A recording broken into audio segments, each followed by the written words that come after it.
우리 옆에 분들과 함께 인사했으면 좋겠습니다. 1년 만에 보니 더 반갑습니다. 1년 만에 저희가 이제 뵙는 겁니다. 더 반갑죠? 한 번 더 인사해 볼까요? 말씀으로 승리합시다. 네, 올 한 해 기도와 말씀으로 승리하는 원당의 성도님 되시기 바랍니다.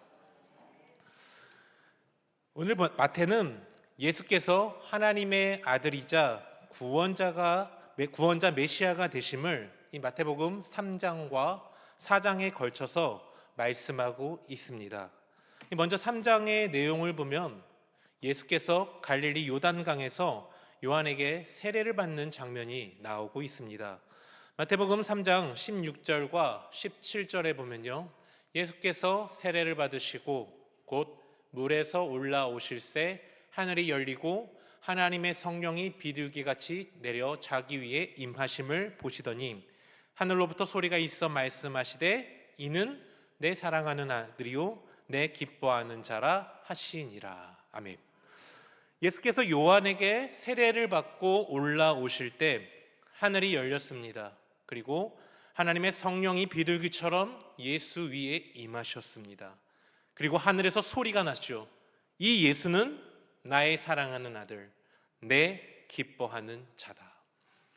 오늘 예수께서 요한에게 세례를 받는 이 장면의 핵심은 예수께서 하나님의 아들이시오, 또한 우리를 죄에서 구원할 메시아라는 그 사실을 드러내는데 이 목적이 있습니다. 그리고 이어지는 4장, 오늘 우리가 읽은 4장이죠. 이 4장, 우리가 잘 알고 있는 마귀에 의한 시험, 이 부분도 예수께서 하나님의 아들이자 우리의 구원자가 되심을 잘 드러내주고 있는 본문입니다. 그래서 저는 지난번에 예수께서 마귀에게 받으신 첫 번째 시험에 대해서 우리 성도님들과 주일 오후에 나눴었는데요. 다들 기억하고 계시죠? 1년이 지났는데 기억하고 계시는 거 맞죠? 네, 아마 대부분들이 까먹으셨을 것입니다. 그래서 잠깐 그 저번에 했던 내용을 복습해 보고자 합니다. 마태복음 4장 1절에 예수의 시험이 시작이 됩니다. 그때 예수께서 성령에게 이끌리어 마귀에게 시험을 받으러 광야로 가셨다. 예수께서 요한에게 세례를 받으신 그 후에 바로 성령에게 이끌려, 이게 마귀에게 이끌린 게 아닙니다. 성령에게 이끌려 마귀에게 시험을 받으러 광야로 가셨다. 그런데 이어지는 2절에 보면 당시 예수님의 그 상태를 잘 묘사하고 있습니다. 4장 2절에 40일을 밤낮으로 금식하신 후에 줄이신지라. 40일 금식 기도를 하셨다라는 것입니다. 예수께서는 40일 금식 기도를 하시면서 그로 인해 밤낮으로 줄이셨다. 즉 예수께서는 성령에 이끌려 마귀에게 시험을 받으러 가실 때 그의 육신은 40일 금식으로 인해 어떠했을까요? 몹시 고나고 지쳐 있었다라는 것이죠. 그리고 하지만 그의 영은 성령과 동행함으로 이 40일을 성령과 동행하는 그 영적인 충만함을 누리고 있을 때, 바로 가장 하나님과의 친밀한 관계가 형성되어 있을 때 이 마귀의 시험이 시작되고 있다라는 것을 언급하고 있습니다. 이러한 상황에서 마귀의 첫 번째 시험이 시작됩니다.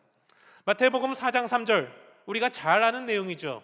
시험하는 자 곧 마귀가 예수께 나와 이르되 내가 만일 하나님의 아들이거든 명하여 이 돌들로 떡덩이가 되게 하라. 이것의 표면적인 의미는 이와 같습니다. 이 돌들로, 예수께서 이 돌을 떡으로 만들면 이것이 곧, 이 기적을 행하는 것이 곧 네가 하나님의 아들이자 메시아가 된다라는 증거가 된다. 여러분들, 근데 떡을 돌로 만드는 게 아니죠. 돌을 떡으로 만든다고 해서 이게 어떻게 메시아 되심과 연관이 될 수 있겠습니까? 조금 상식적이지 않죠. 돌을 떡으로 만든다고 해서 이게 메시아가 되신다는 증거가 된다는 건 우리의 상식상으로는 이해가 되지 않습니다. 오늘 이 사탄의 이 마귀의 시험은요, 당시의 유대적인 사상을 가지고 봐야 됩니다. 자, 당시의 이스라엘 백성들은요, 모세와 같은 지도자를 간절히 기다리고 있었습니다. 왜입니까? 모세 시대 때 이스라엘 백성들이 애굽에 포로 생활을 했잖아요. 이 모세가 등장하고 나서 430년 만에 그들이 자유를 얻게 됩니다. 해방을 얻게 되죠. 현재 이스라엘 백성들은 지금 로마의 지배하에 있습니다. 그래서 그들은 이 모세와 같은 지도자가 다시 나타나서 그들을 마치 출애굽을 시켜줬던 것처럼 로마로부터 이스라엘을 다시 한번 세워주기를, 또 다른 모세와 같은 자, 또 다른 다윗과 같은 자가 세워지기를 간절히 기다렸습니다. 그리고 당시 이 히브리인들은요, 이러한 새로운 지도자는 마치 모세가 광야에서 무엇을 먹였죠? 하늘에서 뭐가 떨어졌죠? 만나가 떨어졌던 것처럼 이 새로운 만나를 주는 자, 우리에게 새로운 만나를 주는 자가 바로 이 우리가 믿고 따라야 할 구원자이자 메시아다라는 사상이 당시 히브리인들에게 있었습니다. 자, 그런데 새로운 만나가 예수님을 통해 나타났죠. 그것이 무슨 사건인지 아십니까? 보리떡 5개와 물고기 2마리로 5,000명을 먹이신 사건. 이 사건을 이스라엘 백성들이 경험하면서 이 예수가 바로 이 새로운 만나를 주는 자구나. 그래서 마태복음에 보면은 이 오병이어 사건 뒤에 뭐라고 표현하냐면, 당시 유대인들이 이 기적을 체험하고 예수를 왕으로 삼고자 했다. 그러니까 돌을 떡으로 만드는 그 사건이 히브리인들에게는 바로 새로운 만나의 시작을 알리는 경종과 같은 내용이었습니다. 바로 이러한 맥락하에서 마귀가 예수로 하여금 이 돌을 떡으로 만들려고 한 것입니다. 그리고 이는 곧 예수가 새로운 만나를 주시는 그 메시아가 되심을 이스라엘 백성들에게 보여주어라, 증명해 주어라 라고 아주 친절한 가이드를 해준 것입니다. 그런데 이것은요, 저번에도 말씀드렸지만 표면적인 의미입니다. 겉으로 드러난 의미일 뿐, 이 마귀가 의도한 악한 의도는 따로 있었습니다. 마귀가 예수에게 돌이 떡이 되게 하라고 한 것은 예수께서 하나님께서 원하시는 십자가의 길이 아닌 바로 이스라엘 백성들이 원하는, 그들이 원하는 정치적 메시아의 길을 가도록 이 마귀는 유혹한 것입니다. 자, 그런데 이러한 마귀의 유혹에 언뜻 하면 넘어갈 수도 있었겠지만 예수는 지금 영적으로 충만한 상태였습니다. 그래서 이 예수께서는 그 마귀를 향해 신명기의 말씀을 가지고 그에게 말씀하십니다. 마태복음 4장 4절 한번 혹시 띄워주실 수 있을까요? 갑자기 드려서 죄송합니다. 마태복음 4절, 성경 오늘 성경 다 찾으셨죠? 같이 한번 읽어볼게요. 시작.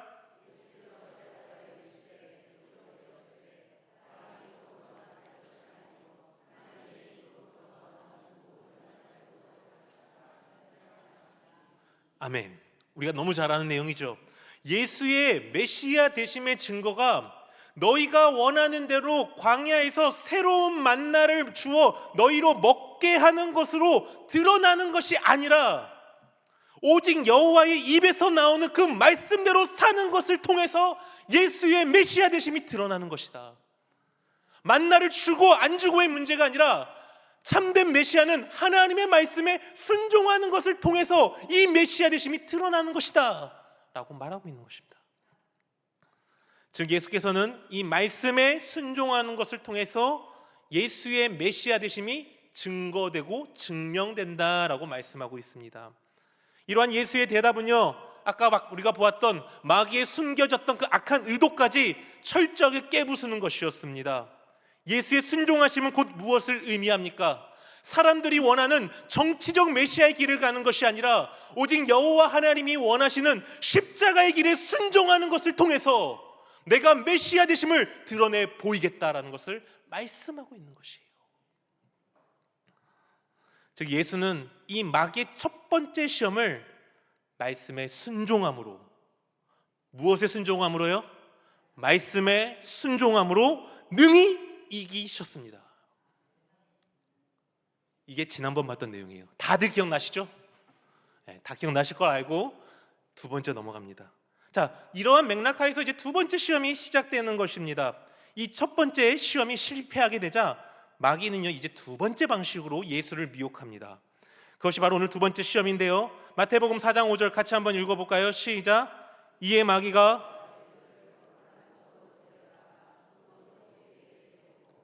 이제 마귀가요 예수를 거룩한 성으로 데려답니다. 그리고 성전 꼭대기에 세웠습니다. 여기서 거룩한 성은 예루살렘 성을 의미하고요. 또한 이 성전은 당연히 예루살렘 성전을 의미하고 있습니다. 즉 마귀는요 예수를 예루살렘 성전 꼭대기에 세우고 두 번째 시험을 진행합니다. 마태복음 4장 6절에 보니까요 또 이렇게 시작합니다. 내가 만일 하나님의 아들이라면, 이러면서 가정법으로 시작하고 있죠. 즉 마귀는요 아직도 예수를 하나님의 아들로 인정하지 않고 있습니다. 물론 마귀가 예수의 존재를 몰랐을까요? 아니에요. 알고 있었습니다. 예수가 하나님의 아들이라는 걸 알고 있었고 예수가 메시아 되심을 알고 있었습니다. 그럼에도 불구하고 그가 이렇게 이 시험을 통해서 내가 만일 하나님의 아들이라면 이라는 가정법을 하는 이유는, 예수의 존재를 부정하는 이유는 마치 에덴 동산에서 아담을 미혹해서 그로 하여금 선악을 알게 한 나무를 따먹게 했던 것처럼 예수 또한 미혹해서 그를 넘어뜨리고 그가 하나님의 그 말씀에 순종하지 못하도록 그를 유혹하고자 했던 이유입니다. 자, 그러면서 마귀는 이제 6절 중반절에 이렇게 얘기하죠. 내가 만일 하나님의 아들이라면 성전 꼭대기에서 뛰어내리라. 그리하면, 읽어봅시다. 그가 너를부터 읽어볼게요. 시작. 그의 사자들을 명하리니 그들이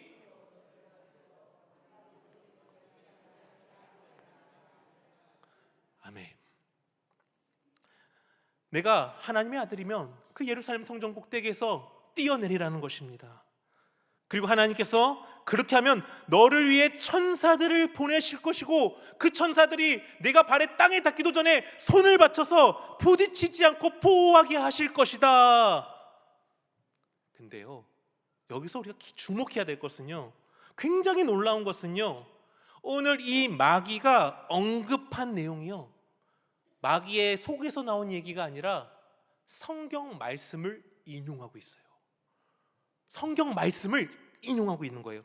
그 말씀이 어디냐? 시편 91편 11절 12절입니다. 한번 띄워주십시오. 같이 읽어볼게요. 시작. 그가 너를 위하여 그의 천사들을 명령하사 내 모든 길에서 너를 지키게 하심이라. 12절.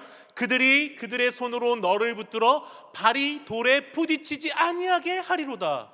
아멘. 만약 내가 하나님의 아들이 맞다면 구약 성경의 말씀처럼, 시편의 말씀처럼 내가 성전에서 뛰어내려도 하나님께서 천사들을 보내서 손으로 내 발을 보호해서 이 돌에 부딪히지 않게 지켜주실 것이다. 그러니 성전 꼭대기에서 점프해서 뛰어내려 봐라. 네가 하나님의 아들이란 것을 보여줄 때다. 오늘 이러한 마귀의 미혹은 굉장히 지혜로운 것이고 전략적인 것입니다. 왜냐하면요 첫 번째 시험에서 예수께서 이 마귀의 시험을 어떻게 이겼습니까? 무엇으로 이겼죠? 말씀으로 이긴 거예요. 그러니까 예수께서 말씀에 순종하는 자가 곧 하나님의 아들이자 메시아라는 것을 나타내니까 이 마귀가 머리를 써서 그러면 하나님의 말씀에 이렇게 써 있으니 네가 한번 그 말씀대로 해봐라. 너 하나님 말씀대로 순종하는 게 메시아라며 그러면 뛰어내려봐. 말씀에 이렇게 되어 있잖아 라고 미혹하고 유혹하고 있는 것입니다. 그런데 여기서 우리가 기억해야 할 것은요, 오늘 마귀가 인용한 이 구절은요 성경 본문의 본래 의미와는 다르다는 것입니다. 오늘 시편의 말씀에서 하나님께서 자녀들을 위해 천사를 보내 그들을 보호하신다는 것은 사실일까요? 사실일까요? 굳이 거짓입니다 할 필요 없어요. 정답은 하나밖에 없기 때문에 제가 질문을 드리는 거예요. 사실이에요. 그러나 이러한 하나님의 보호는요 우리가 하나님을 시험하거나 또는 우리가 악을 행할 때에 나타나는 것이 아니라는 것이죠.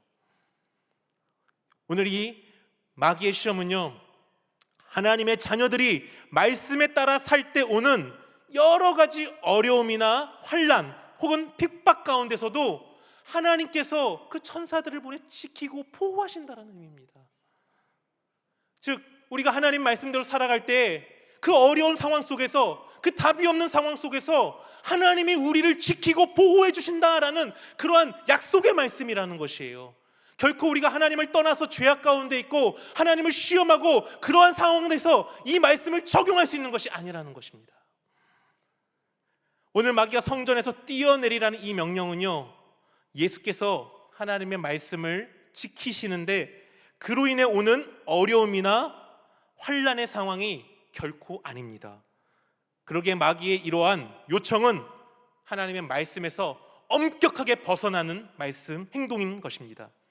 즉 오늘 마귀는요, 예수를 미혹하게 하기 위해서, 예수로 하여금 하나님의 말씀으로 불순종하게 하기 위해서 성경의 말씀을 잘못 인용하고 잘못 적용해서 예수께서 하나님의 뜻을 어기도록 교묘하고 지혜롭게 지금 미혹하고 있습니다.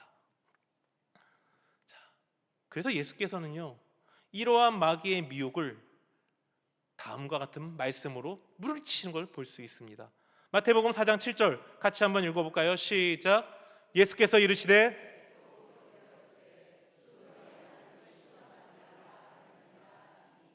오늘 이 마귀의 요청, 그곳에서 뛰어내리라, 성전에서 뛰어내리면 하나님께서 천사들을 보내 내 발을 보호해 주시리라는 이 마귀의 요청이 하나님을 시험하는 행동이다라고 말하고 있어요. 예수께서는요, 이미 마태복음 3장에서 요한의 세례 가운데서 예수가 하나님의 아들이라는 것, 그가 메시아 되신다라는 것을 이미 세례를 통해서 보여주셨습니다. 다르게 얘기하면 더 이상 예수가 하나님의 자녀라는 것을 굳이 이러한 방식으로 보여주실 필요가 없다라는 것이에요.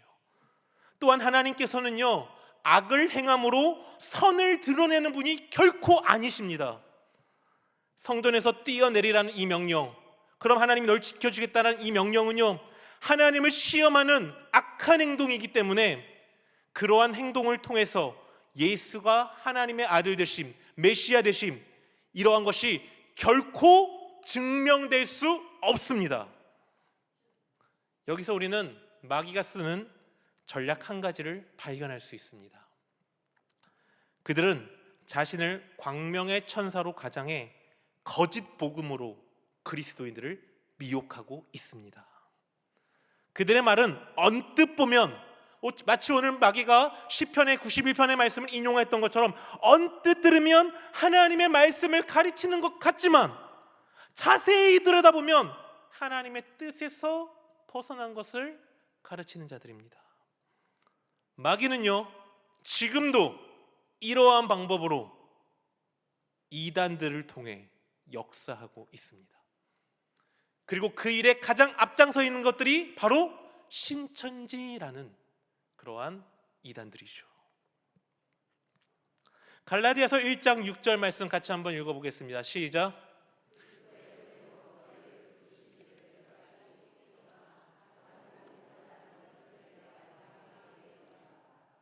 사도 바울은 갈라디아 지역 교인들이요, 자신이 전한 복음, 예수 그리스도의 십자가와 부활의 복음, 그것만이 오직 너희를 구원에 이르게 한다는 이 십자가의 복음 외에 이 갈라디아 지역 교인들이 다른 복음을 줬는 것을 이상히 여긴다라고 오늘 말씀하고 있습니다.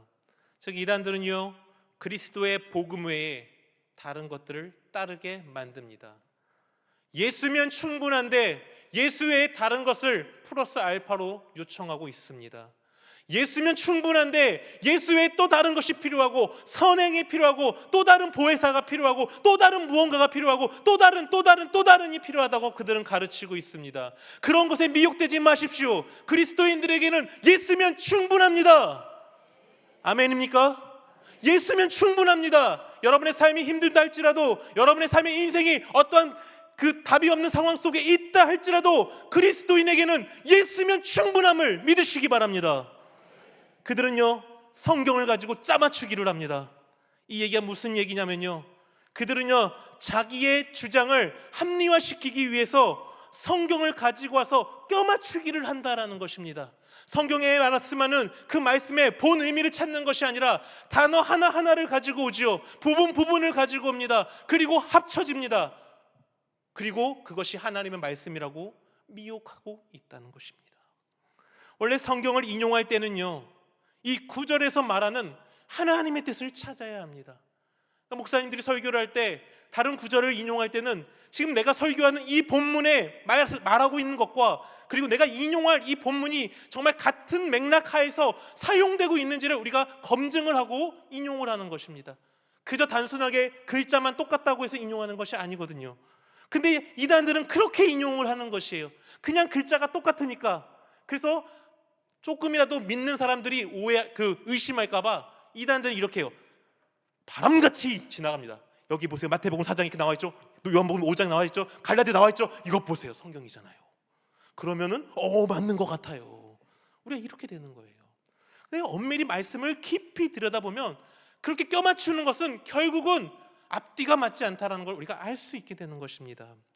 그래서 그들은요 성경을 인용할 때 하나님께서 이 말씀을 통해서 무엇을 말씀하고자 하는지를 관심을 갖지 않아요.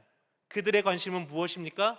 성경에서 하나님이 우리에게 무엇을 말씀하는가를 찾는 게 아니라 내가 이 말씀을 가지고 어떻게 내 의견을 나타낼까, 어떻게 내 의견이 맞다라는 것을 드러낼까, 시작부터 다른 것이죠. 그러니까 자신의 이단적인 교리가 성경에서 말하고 있다는 것을 보여주기 위해서 기성교에서 하지 않는 이상한 해석법을 사용하는 것입니다. 그래서 저는 예전에 학생들을 가르칠 때 이단을 분별할 수 있는 한 가지는 기존 교회에서 하지 않는 이상한 해석을 들으면, 듣지 못한 해석을 듣는다면 그것은 거짓 이단일 것이다. 여러분이 듣는 해석에 좀 색다른 해석을 한다라고 하면 색안경을 샥 끼고 보셔야 됩니다. 왜냐하면 이 성경의 말씀의 해석은 1, 2년 만에 정립된 게 아닙니다. 목사님들이 주석을 참고하는 것들은 1, 2년에 검증된 게 아니라 수천 년간 신학자들이 검증한 것들 가지고 설교의 본문을 준비하거든요. 근데 그렇기 때문에 이 해석이 크게 바뀌지가 않아요. 크게 바뀔 일이 드물어요. 근데 크게 바뀌었다라는 건 결국 무슨 얘기입니까? 성경에서 말하고 있는 얘기를 내가 하지 않겠다라고 하면 크게 바뀔 수 있는 것입니다. 그러게 우리가 평소에 교회에서 듣던 이 설교와 약간 결이 다른, 듣지 못한 해석을 한다라고 하면 이 교회는 좀 이상한 교회일 수도 있겠구나라는 합리적인 의심을 해야 하는 것입니다. 사랑하는 성도 여러분들, 이렇게 잘못된 말씀의 적용으로 사람들을 미혹하는 방법, 이것이 바로 마귀가 쓰는 전략입니다. 자, 그렇다면 마귀가 이렇게 잘못된 말씀으로 우리를 미혹할 때 우리는 어떻게 대처해야 할까요? 오늘 예수님의 모습에 그 답이 있습니다. 마태복음 4장 7절 다시 한번 읽어보면요, 예수께서 이르시되 또 기록되었으되 주 너의 하나님을 시험하지 말라 하였느니라. 예수께서는 마귀가 하나님의 말씀을 잘못 인용한 것을 가리켜 여호와 하나님을 시험하는 것이다 라고 말씀합니다. 특히 오늘 이 예수의 대답은 신명기 6장 16절의 구약의 말씀을 그대로 인용하고 있습니다. 신명기 6장 16절 같이 한번 읽어봅니다. 시작.